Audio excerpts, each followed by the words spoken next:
Back from holidays and time to do mahi. Guys, it's time to select the Hakatime Rugby World Cup tournament team. Kia ora everyone, my name is Zach. I love rugby. Welcome back to Hakatime Rugby.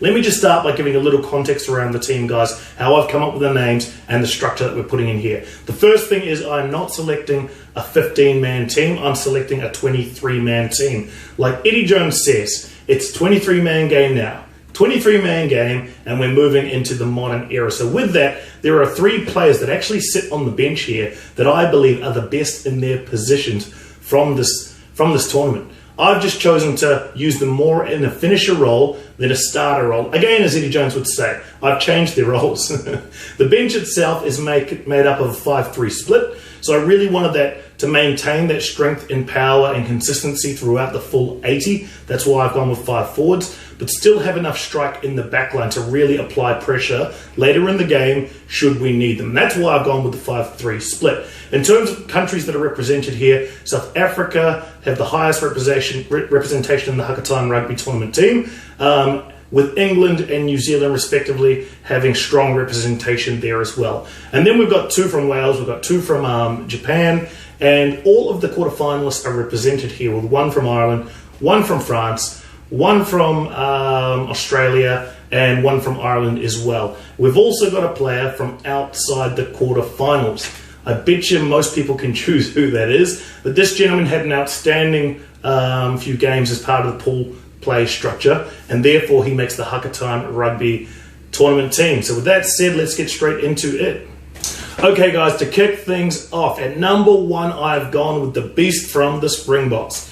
He was excellent in that final, but had a fantastic tournament. And really, we had to give reward for that dominant Springboks pack. And I've gone back and watched some of the scrummaging that he did in that final against England. And please stay tuned to the channel because I'm going to do a full deep dive analysis of the scrums and how the Springboks were so dominant. And I'm bringing on some scrum experts to help drive that conversation. But you will be able to see down to the detail technique level exactly how, 1, the beast had been so successful because he is a big reason that scrum was going forward, and 2, how the whole Springboks were able to operate to push forward, dominate the scrum, and build that platform to essentially win the final of the Rugby World Cup. Interesting thing on the beast, I watched a piece on him. He was walking through his house. It was almost like an MTV Cribs episode, and they took him into his trophy room or his memorabilia room, and he had things everywhere. He had from his childhood rugby playing days to his obviously Springboks days, club days, trophies, all sorts. Lots of really, really interesting memorabilia. But he had one empty spot, and it was there for a Rugby World Cup jersey. And he said, I hope I can fill this one day. I've just heard he's retired, and congratulations to him. He gets to fill that last spot in his memorabilia room in his house, and he can retire a Rugby World Cup winner. But from my perspective, his ball playing ability, his ability to really attack with the ball, great in the loose, and excellent in the set piece. From mauls to scrums, he's been fantastic. So he gets the nod at number 1. At number 2, the hooker, Mbongeni Mbonambi gets the nod. So for me, again, we are rewarding dominant scrums that we've seen from the Springboks and dominant forward play. But not only that, he had a couple of games where he showed that his try-scoring ability, fantastic ability to score tries, also with ball in hand, again, a good ball carrier, but he will not let you down in the loose, he will not let you down in the set piece. He seems to love the rough stuff as well, so for that reason, he gets the nod at hooker. Now, what I will say at hooker is he was not my first choice hooker. And back to this context that I said at the beginning, is that I wanted to, there are 3 players sitting on the bench who I think are the best in their position. Hooker is one of them. So see if you can guess who I think is the best hooker in the tournament. At number 3, Kyle Sinckler. Now, very, very unfortunate that he didn't get an opportunity to finish the final. I read a tweet from him, from his Instagram actually post, where he said, I didn't even get to shoot my shot. It's got to be heartbreaking for him, but what a fantastic tournament he has had. He's shown his ability to, very, very soft hands, to play with ball in hand, both running ability as well as offloading ability. Just really, really good ball playing ability. Really, really good, but also fantastic in the set piece. And that trumps everything in the Hakatime Rugby 15 from tournament team from a front row perspective, is they must be solid in the set piece, because as I always say to you guys, the platform is so important. The team that goes forward tends to win the game, and Kyle Sinckler is definitely one who was able to build that strong platform. So great work from him. At number 4, locks, Maro Itoje. He is just incredible. I actually think he's probably in the top 3 players of the tournament. I think he's been absolutely outstanding. Really disruptive at the breakdown. Really disruptive in mauls. Excellent in the set piece. Fantastic in the line-out. What more could you ask? Dominant in tackles as well. Really physical presence there. And a guy that teams, he's one of these guys that teams would point out in their briefings. We've got to watch out for Maro. We've got to be careful of this guy. And that's a real testament to the great work that he does. So fantastic work. He's in at lock. Partnering him at lock. And this is a position as well, guys, that the best lock is not in the starting 15. They're sitting on the bench. But I have gone here in the starting 15 with Alun Jones from Wales. He's been outstanding as part of this tournament. Great leader. And for that reason, he also gets the captain mark in this team. He is a fantastic leader. His ability to just pull people together and really push them forward. He was really the talisman of this Wales team. And they've been fantastic the last few years, but in this tournament, they were also great, and a lot of it was down to him. Great line-out, great in the line-out. That's exactly what we need as well. And fantastic in and around the field. So he gets the nod here. Moving on, guys. Number 6, blindside flanker, Ardie Savea. He is probably the fastest, most athletic blindside flanker in the tournament, without a doubt. But not only that, he's dominant in terms of physicality and in the tackle, but he also provides a really, really good link between forwards and backs. He's always the guy that's just off the hip of the when the line is broken. He always seems to be off the hip of the person ready to take an offload. So he's got a very, very high work rate, probably better than anyone else in this tournament. I would say he's very, very close. But extremely high work rate and very, very good skills and extremely good athlete. He's also, one of the considerations for all of the loose forwards for me is they must be genuine ball winners. They must be able to win the ball. And Ardie Savea is certainly one of those guys, and therefore he is our blindside flanker. Speaking of ball winners, in at number 7, probably the best ball winner in the world, particularly in this tournament, Sam Underhill. Now, he was incredible. He's been incredible through this tournament. His ability to really turn momentum is one thing that I've been really, really fascinated by. Teams can be dominant in moving forward and building phase after phase after phase, and then in comes Sam Underhill with either a huge tackle to just knock back the opposition and slow their momentum, or with a ball steal to completely halt the go forward of the other team and turn the momentum completely in the direction of England. He did that against the All Blacks. There were a number of times All Blacks looking very, very ominous, and it was either a huge hit from Sam Underhill or it was a turnover one at the breakdown where it was really the difference. So he gets the nod at number 7. Now, at number 8, and for me, probably one of the top 3 players in this tournament for me, Duane Vermeulen. Incredible final, incredible tournament. He's another reason why this Box team just continued to go forward. Strong ball carrier, excellent in the loose, over the top of the ball, absolutely fantastic. Excellent in the scrum and in the line-out. Also a jumping option in the line-out. Just exactly what you want from a number 8. Another thing I didn't mention, fantastic under the high ball. Guys, this guy can do it all. And from a loose forward, that's exactly what I actually think he was the best forward ball runner in this tournament for mine. There were a couple of other considerations, but I definitely think with ball in hand, he was probably the most damaging ball runner. Exactly what you want from a number 8, and he is in the Hakatime Rugby tournament team. Now at number 9, and again, I think the best halfback is sitting on my bench. But at number 9, starting the Hakatime Rugby tournament team is Aaron Smith. Now, Aaron Smith is a guy that will not let you down. He's got all the skills in the world. His box kicking is a lot more accurate than some other halfbacks, and that's why he gets the nod here. But also his powers of anticipation, he's excellent. There's one try where the All Blacks scored against the Springboks, where Richie Mo'unga kicks cross field for Sevu Reece. Sevu Reece makes the break. Now, between the action of Aaron Smith passing to Richie Mo'unga kicking the ball across to Sevu Reece catching it, Aaron Smith has anticipated the break, and it's probably a set move as well,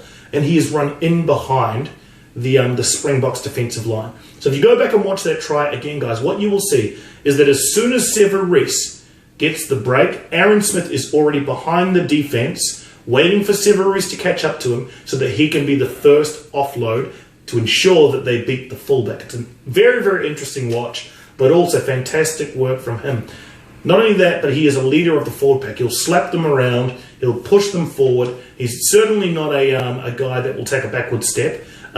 He's also a great hype man. If you watch any of the All Blacks tries, and if Aaron Smith is in the frame, he looks like he's just won the lottery. He's just absolutely over the moon with any positive impact that he has or his team has. So great team man, excellent hype man, excellent player. He makes the team. At number 10, guys, I've gone with Handré Pollard. Now, I initially had my concerns with Pollard, and a couple of things. I thought his ability to accumulate points when they mattered. There were a couple of times he missed key kicks. That really made me a little bit concerned about his performance and really the performance of the Springboks in general. But what he proved is that he can be consistent when the big games matter with the goal kicks against Wales and against England. He was fantastic. We'll ignore the 53-metre chance against England that he went for, but in those games, under pressure, when it mattered the most, he was there and he stepped up. Not only that, his tactical kicking game was excellent and his ability under the high ball excellent, as well as his ability to play with ball in hand. So he gets the nod here, guys. Fantastic stuff. Next, Makazole Mapimpi at number 11. And guys, there were a number of other people that we could have selected here, but I've gone with Mapimpi, and the reason is, 1, he can finish tries. 2, he can create chances. 3, he's physical in defence. If you watch him, his rush defence is very, very good, but not only that, he makes the right decisions at the right time, which I really like. But number 4, one interesting point against the game against Japan. Now, Japan had a clear tactic, move the ball from left to right, but also target the edges with the crossfield kick. And what they did, if you go back and watch that one as well, they put Michael Leach, their number 8, out on the wing. Sorry, the number 6, out on the wing. And his job was to challenge for the high ball when the cross kick came across. It looked like they went for that extra size to try and beat the wingers. And Mapimpi was one in particular. But Mapimpi defended it so well. And it was, at times he would challenge with the ball in the air. At times he would wait for Michael Leach to take the ball and then tackle him into touch. It was just very, very well defended. And when I saw that, I thought, not only is he man of the match, and he was named man of the match in that game, but for me, it was more for his defense than it was for his offense. I think he scored 2 tries in that game, but the defense in particular, because this game came down to the physical ability of the Springboks to try to counteract that speed and rush brought about by the Japanese. If he didn't stop some of that momentum with the crossfield kicks, then Japan could have been a lot more dangerous in that game. So I thought that was the reason that he deserved man of the match, but also it just showed an additional facet to his game that I want in the Hakatime Rugby tournament team. So he's in at number 11. Now, number 12, I've gone with Owen Farrell, and the reason is he gives us options, guys. I like options in the Hakatime Rugby team. He has a background as a first 5. He's excellent in the centres, makes good decisions. We've got an additional playmaker there as well. So not only that, but his defense is very, very good, very strong. I would just try and get him to raise his arm a little bit more so that he's a lot less likely to cause penalties, and also just run a bit higher so he doesn't get hit in the head so much from straight arms. But other than that, he's had a great tournament, and he really led this English team well. I thought there's another thing that we get here, another benefit we get here, is a leader in the backline, but also that versatility, guys. We've got a centre option, we've got a fly half option, we've got playmaking option as a second receiver. We can go with a split first receivers either side, with Handré Pollard on one side, Owen Farrell on the other side. Guys, we've got so many options. Tactical kicking option there at Farrell. We've got kicking a goal option there with Farrell. He just gives us so many more options in this team, and he's had an excellent tournament, and that's why we've selected him here. At number 13, I have gone with Anton Leonard-Brown, and the reason is this. Anton Leonard-Brown is not a guy that's going to crash the ball and get you go forward meters that way. But what he will do is he will make the right decision at the right time in attack. He has proven that he can beat players in attack. He showed that against the Springboks. He showed that a number of times in this tournament. But he's also proven that he can put in nice little kicks in behind the defence, or he can fire that bullet over to the wing if needed. And his ability to make decisions, both in attack and defence, has been excellent, and that's why I want him in this team. Up until the quarterfinals, I thought he was the player of the tournament. And while he had a great game against Ireland, and I don't think anyone had a particularly good game against England, but still, for those performances alone, I've put him in at number 13. At 14, we've got Mr. Fiji, Semi Radradra. What a player. Now, to me, he is the number one player from this tournament. I know he didn't feature in the quarterfinals. He only featured in the pool play. But his pure ability to beat defenders is second to none. Maybe only to Cheslin Colby. He and Cheslin are probably quite close there. But his ability to beat defenders and finish tries, excellent. In that game against Wales, he was in amongst everything. He was putting huge shots in defence, trying to swing the momentum. He was beating defenders. He was throwing the last pass. He's for me, he gets player of the tournament. I thought he was absolutely outstanding in this tournament, and he makes the position of wing there. At number 15, Beauden Barrett. Now, Beauden Barrett, we know his ability with ball in hand. We know his playmaking ability. We know that he can do it all. And that's, again, for the Hakatime Rugby first 15, for the tournament team, that's exactly what I want. I want the options. We've now got 3 playmakers in our backline, guys, with Owen Farrell, with Andre Pollard, and now Beauden Barrett. Excellent tactical kicking across the board. Excellent ability to playmake across the board. And we've also got strike out on the wings that we've demonstrated here. So we have got it all covered here. He's also excellent under the high ball, great anticipation, and excellent tactical kicking, as I say. But also in defence, he's proven to be very, very good. I like that if someone breaks the line, he can come out of nowhere to save a try if we need. He's got that speed to burn, and he can also, he has that X factor to break the game open if we need. So that's the starting 15, guys. Those are the starters. Let's get into the finishers. Okay, at number 16, Joe Moody.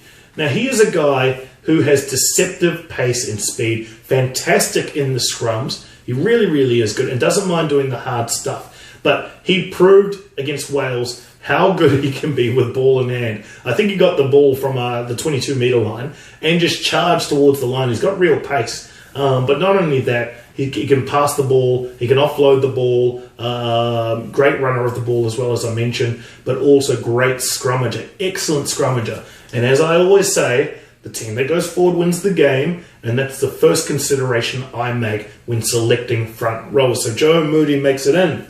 Next, and what I think is the hooker of the tournament, it's Shota Hori from Japan. Guys, go back and watch any of his games and just look how mobile he is. He just continues to run. Very high work rate, very, very quick and dangerous. Against Ireland, he was named man of the match, and he was fantastic. They just had constant, repetitive go forward, and he was a big reason for that. He's also great in the loose, and he's a fantastic scrummager. There was one scrum in particular where Japan got on top of Ireland late in the first half. I think it was about the 35th minute, and a big reason for that was Shota Hori, and there was no one happier after that as well. You just saw Shota Hori absolutely celebrating, and that was a very positive language, body language that seemed to really shift momentum in that game. Fantastic. Next, at 18, Tyke Furlong from Ireland makes it in. We know what he can do in the scrummages, guys. He's a Lions representative, but we also know what he can do with ball in hand. And I like the idea of having the impact of Moody and Furlong coming in and Hori all coming in off the bench. You swap those three out.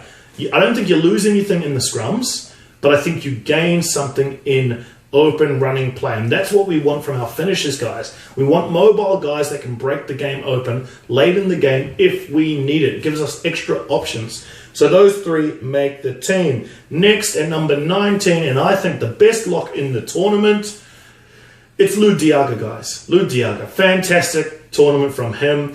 very much one of the key cogs of the most dominant line-out in this tournament, Lou Diaga, but also doesn't mind the rough stuff. He's fantastic with ball in hand. For me, as I say, he was the best lock in this tournament, but I prefer to use him as a finisher than as a starter. Next thing, at number 20, I've gone with Australian David Pocock.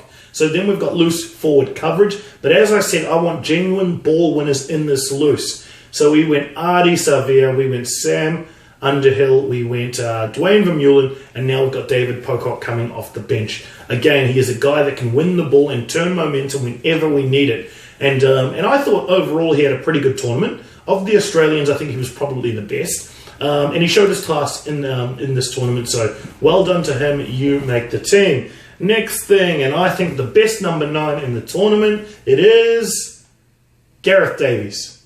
Now, speed, anticipation, and ability to throw the ball quickly. That's exactly what I want. Now, I've brought him in as a finisher because I think he really provides punch there once he gets the ball in hand. He's extremely athletic and probably the fastest running halfback, I think, in the game. And his ability just to provide that level of momentum, I think, is great as a finisher. So, and there's still people debating whether or not he was onside or offside in that intercept that he made against Australia. I say, after doing a number of reviews and going backwards and forwards on it, I say too close to call, so therefore onside. But that's exactly what you want from that kind of position, guys. You want a guy who has great anticipation, excellent speed, and can just complete chances like that out of nowhere.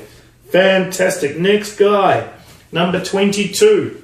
And I've got him in as centre cover. I haven't put in any coverage for the first 5 position because we've got 3 in the starting 15. We don't need another one off the bench. So I've gone with centre cover here. And the person I've selected is Tim Lafaele from Japan. And the reason is decision-making ability, both in attack and defence. Now, a lot of the tries that these wingers are scoring that were real standouts, whether it be obviously Matsushima, who everyone was impressed with. If you watch the work done by Tim Lafaele, it is incredible, and it's his ability to choose the right option at the right time. It is either pass to the open man in space, it's kick behind if the space is available, or it's run himself. Kick, pass, run. And he has proven, guys, that he makes the right decision at the right time. I'd love to go back and look at every single Japanese wing try and then work out, was Tim Lafaele the guy that ignited that chance? And I would say 80%, 90%, the answer is probably yes. Because he's right there, ready to... And if you watch him, he'll either delay the last pass and then provide it perfectly. He'll delay the kick and put it through. He just makes the right option at the right time, whether it is do it immediately or delay the option. And also in defence, same thing. So he makes the nod there. Number 22 in the Hakatime Rugby tournament team. And last person in the team from France, Virimi Vakatawa. And the reason I've selected him, he almost single-handedly beat Wales in that final. He was incredible. Anytime he got the ball in hand, he looked dangerous. And they just kept going to him like they should. It's unfortunate they got the red card, which is probably the worst moment of the whole tournament.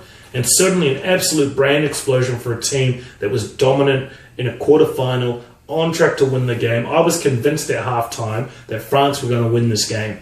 Despite all odds, despite all the pundits, they had all of the momentum and they chose to give it away with an act of stupidity. But one bright shining star from that game and from the tournament from France was Virimi Vakatawa. And not only that, he can give us impact off the bench. If we need a crash ball runner, we've now got it with him off the bench. I prefer in the centres to have guys that are dangerous with all options with kick, pass, run. I've just demonstrated that with the guys that I've selected. Obviously, Anton Leonard-Brown and Tim Lafaele off the bench give that kind of option. But if we need a bruiser, we've got him off the bench. We can roll him in and run him straight at whoever we want. And that gives us another option. And that is the Hakatime Rugby tournament team. Now, I want to hear from you guys. What do you think? You can probably see all the logic that I've put in here. I wanted options, but I wanted a number of roles for their primary role to shine through. So from the front row, I wanted strong set piece, and that's both the starters and the finishers, with added benefits of ball running capability if needed. At lock, I want guys that can win and dominate the lineup. with added capability around playing the ball and disruption in the breakdown if we need it. In the loose, I wanted guys that can collect the ball, that can win the ball. Genuine ball fetchers, guys. I wanted them, and that's where we're going with Ardie Savea, Sam Underhill, Dwayne Vermeulen, and David Pocock off the bench. At 9, I wanted punch. I wanted good decision making, and that's why I've gone with those two options of Aaron Smith and Gareth Davies. At first 5, obviously I wanted someone solid who can do the job, both kicking for goal as well as tactical kicking, Andre Pollard.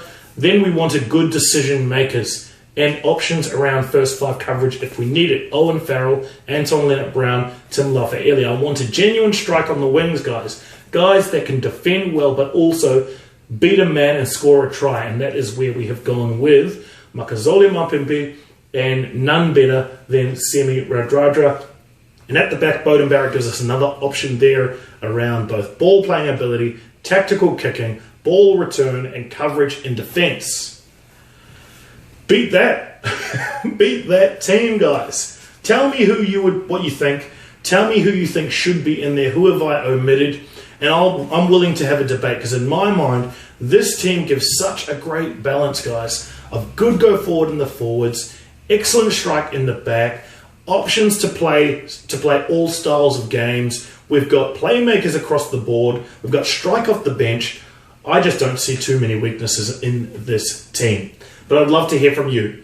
Tell me what you thought. Tell me who you selected. Tell me who you would change. And I'm willing to debate everyone over this. And I'll see you guys in the comment section for sure. So that's it, guys. That's the tournament team wrapped up. Again, comment down below. Like this video if you've enjoyed the content, guys. Subscribe, because I'm going to bring out lots more. Now, I gave a little hint as well that I'm going to do a deep dive of the scrum analysis, and that we're bringing on board a scrum expert to do that. So you do not want to miss that discussion. If you want to know how the Springboks was so influential in that game for the go forward in the scrums, I'm going to tell you exactly how on this channel. So stay tuned for that. All right, guys, I will see you in the next one. Take care.